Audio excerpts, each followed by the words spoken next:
वो लद्दाख जहाँ की सुंदर वादियों को देखने के लिए लोग तड़पते हैं, आज वहीं के लोग तड़प रहे हैं, रो रहे हैं, प्रोटेस्ट कर रहे हैं। इवन जो सोनम वांगचुक आज से करीबन 15 साल पहले 3 इडियट्स के रैंचो की वजह से काफी खबरों में रहे थे, आज वो अपने फास्ट अनटू डेथ की वजह से खबरों में छाए हुए हैं। For last 15 days, an environmentalist Sonam Wangchuk is on hunger strike in Leh Ladakh. I'm Sonam Wangchuk and I'm starting my 14th day of climate fast. चलो आज जानते हैं कि लद्दाख क्यों प्रोटेस्ट कर रहा है। जो लद्दाख सबकी ड्रीम ट्रिप डेस्टिनेशंस में आता है, वो इंडियन गवर्नमेंट से खुश क्यों नहीं है? आखिर वो चाहता क्या है? चलिए इस कहानी को शुरू करते हैं। आपको याद होगा 2019 में बीजेपी ने लद्दाख की बहुत पुरानी इंडिया एडमिनिस्ट्रेटेड कश्मीर को लद्दाख से अलग करने की डिमांड को पूरा कर दिया था, और ये वो डिमांड थी जो 1930s से चली आ रही थी।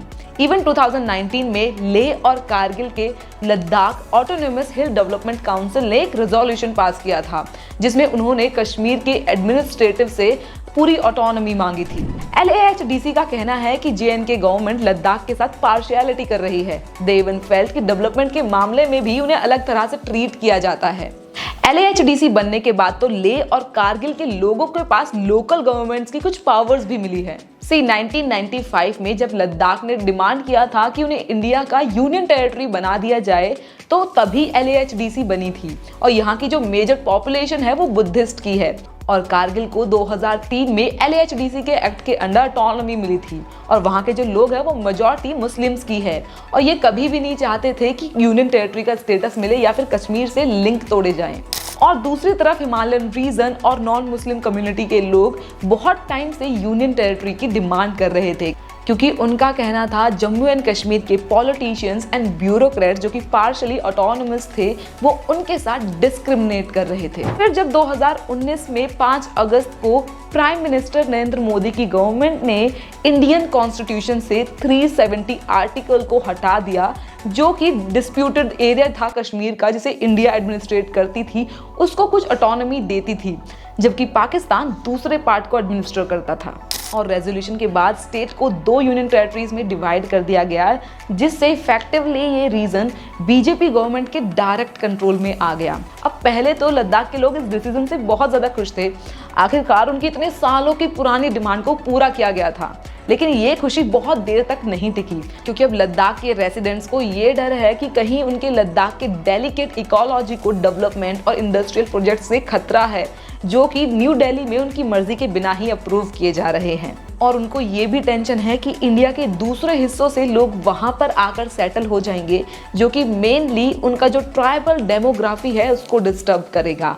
और इंटरेस्टिंगली लद्दाख की जो मेजर पॉपुलेशन है वो 97% ट्राइबल है, और इस बदलाव से बचने के लिए लद्दाख के लोगों की कुछ डिमांड है, जैसे कि statehood for Ladakh, jobs, protection of their land and resources, a parliamentary seat each for Leh and Kargil districts, और इसके साथ ही दे वांट कि वहां पर 6th शेड्यूल भी इम्प्लीमेंट किया जाए।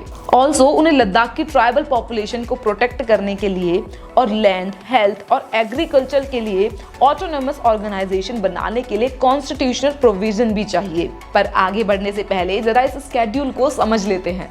आर्टिकल 370 के हटने के बाद अगस्त 2019 में और जम्मू एंड कश्मीर के रीऑर्गेनाइजेशन एक्ट 2019 के आने के बाद से लद्दाख को अलग यूनियन टेरिटरी लेकिन विदाउट लेजिस्लेचर माना जाने लगा। FII दिल्ली और पौंडीचेरी जैसे यूनियन टेरिटरीज के पास अपने लेजिस्लेटिव असेंबलीज हैं, और जब से सेपरेशन हुआ है तब से ADC एंड KDA जैसी ऑर्गेनाइजेशंस ने डिमांड की है कि लद्दाख को 6th शेड्यूल में डाल दिया जाए। इस शेड्यूल में ट्राइबल एरियाज के एडमिनिस्ट्रेशन के प्रोविजंस है, जो कि आसाम, मेघालय, मिजोरम, त्रिपुरा जैसे स्टेट्स में है। इस शेड्यूल में आने से लद्दाख में autonomous districts and regional councils बन सकते हैं। ये ऐसी इलेक्टेड बॉडीज होंगी जो लद्दाख को एडमिनिस्ट्रेट करने की पावर रखेंगे। इसमें फॉरेस्ट मैनेजमेंट, एग्रीकल्चर, विलेजेस और टाउन्स के एडमिनिस्ट्रेशन, इनहेरिटेंस, मैरिज, डाइवोर्स और सोशल कस्टम जैसे सब्जेक्ट्स पे लॉज बनाने की पावर शामिल है। ADC और ARC इवन विलेज में कोर्ट्स भी बना देंगे, जो कि लोगों के बीच में जो डिस्प्यूट है उसको सॉल्व करेंगे। उसके लिए ऑफिसर्स भी अपॉइंट किए जा सकते हैं, जो कि ये मेक श्योर करे कि लॉज को अच्छे से फॉलो किया जा रहा है। ऑल्सो ये शेड्यूल ARC और ADC को लैंड रिवेन्यू कलेक्ट करने, टैक्सेस इम्पोज करने, मनी लैंडिंग और ट्रेडिंग को रेगुलेट करने, मिनरल्स एक्सट्रैक्ट करने के लिए लाइसेंसेस या फिर लीजेस से रॉयल्टीज कलेक्ट करने और पब्लिक फैसिलिटीज जैसे स्कूल्स, मार्केट्स और रोड्स एस्टैब्लिश करने की पावर भी देता है। बट इंडियन गवर्नमेंट इस शेड्यूल के लिए तैयार नहीं है क्योंकि वो लद्दाख को स्पेशल स्टेटस देने के मामले में ज्यादा ईगर नहीं है। मिनिस्ट्री ऑफ होम अफेयर्स ने रिसेंटली एक पार्लियामेंट्री स्टैंडिंग कमेटी को बताया कि 6th शेड्यूल में जो ट्राइबल पॉपुलेशन को इंक्लूड करने का जो मकसद है वो उनका सोशो इकोनॉमिक डेवलपमेंट को इंश्योर करना है, जो कि यूटी एडमिनिस्ट्रेशन ऑलरेडी कर रहा है। और जो लद्दाख का ओवरऑल डेवलपमेंट के लिए रिक्वायरमेंट है उसके लिए काफ़ी ज़्यादा फंड्स भी प्रोवाइड किए जा रहे हैं। होम अफेयर्स मिनिस्ट्री के हिसाब से लद्दाख को 6th शेड्यूल में डालना थोड़ा मुश्किल है क्योंकि कॉन्स्टिट्यूशन में साफ लिखा है कि 6th शेड्यूल नॉर्थ ईस्ट के लिए है और देश के बाकी ट्राइबल एरियाज के लिए 5th शेड्यूल है। और राज्यसभा में प्रेजेंट हुई एक रिपोर्ट के अकॉर्डिंग लद्दाख के एडमिनिस्ट्रेशन ने हाल ही में शेड्यूल ट्राइब्स के लिए डायरेक्ट रिक्रूटमेंट का जो रिजर्वेशन था उसको 10% से बढ़ाकर 45% कर दिया है, जो कि शेड्यूल ट्राइब्स को डेवलपमेंट के लिए काफ़ी हेल्प करेगा। अब मैंने आपको 2 पहलू बता दिए हैं, क्या गलत है क्या सही है आप डिसाइड कीजिए।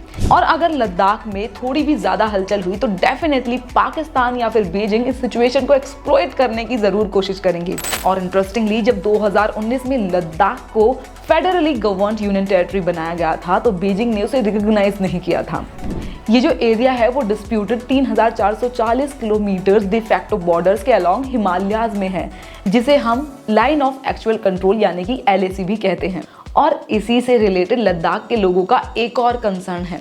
1999 में कारगिल वॉर में जब पाकिस्तान के साथ हुआ था तब लद्दाख के रेजिडेंट्स ने इंडियन सोल्जर्स की मदद की थी, बी इट मेडिसिन, फूड और ट्रीटमेंट। और अब रेजिडेंट्स को लग रहा है कि वो अपने लॉयल होने का कर्ज चुका रहे हैं। और सोनम वांगचुक का तो ये कहना है कि अगर गवर्नमेंट उनके लोगों की सेंटिमेंट्स को ठेस पहुंचाती है तो इसके बाद से लद्दाख के लोगों में वो तेज या फिर जज्बा नहीं रहेगा।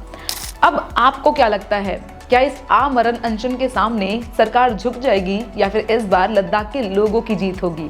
मुझे कमेंट करके ज़रूर बताना। मैं आपको मिलूंगी जल्द ही एक और इंटरेस्टिंग वीडियो के साथ। Hey, do not forget to subscribe.